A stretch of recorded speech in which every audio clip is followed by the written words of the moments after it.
They called it Hotel Ford. Hi, it's Bud Wilkinson. This time it's a story about a cross-country trip taken by a family in 1983 in an exceedingly odd homemade camper.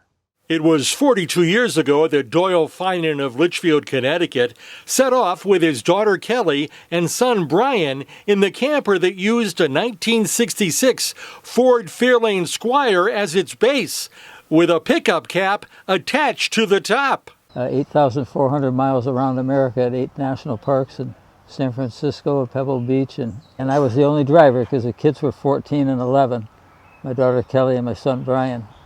So off we went, and we had to put new tires on it in California, and other than that, we made it through.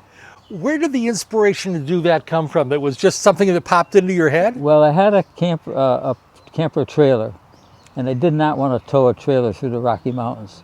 So I had this car in my hands, and I just decided to build it. Access to the sleeping area was through a hole cut in the roof, not through the fold-up door in the rear.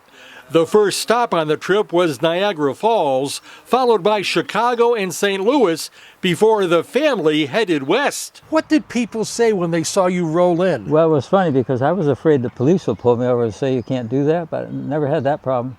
But pleasantly, it was more than once we'd pull into a rest stop on a highway, and people would come rushing over to our car to get a look inside. His kids are now adults themselves, and they recall the trip well, despite early reservations. Just every time we pulled in, somebody wanted to come over and comment on how cool our vehicle was. Part of me thought it was cool, but I was also a little embarrassed because when you're 14, you feel like everybody's looking at you.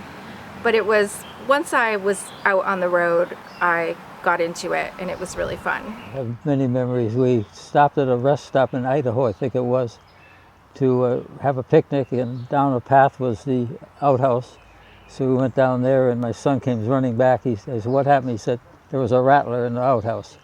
We went to San Francisco to Fisherman's Wharf, had a wonderful time down there with it. And they even let us camp in San Francisco. They had a fenced-in camping ground, all asphalt.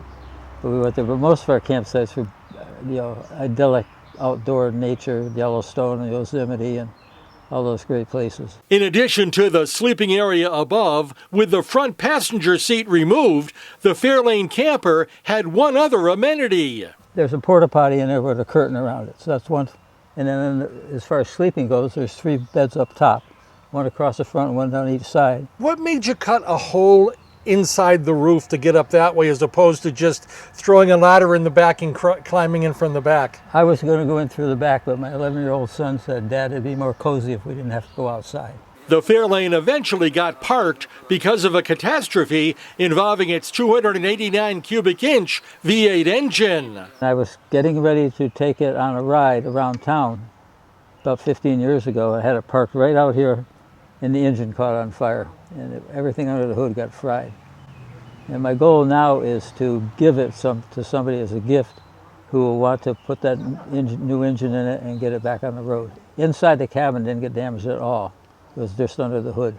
I want to get it out of the yard, but I want someone to restore it and have the fun that we had with our family. In Litchfield, Connecticut, for Ride Connecticut, I'm Bud Wilkinson. And if you enjoyed this story, please hit the subscribe button.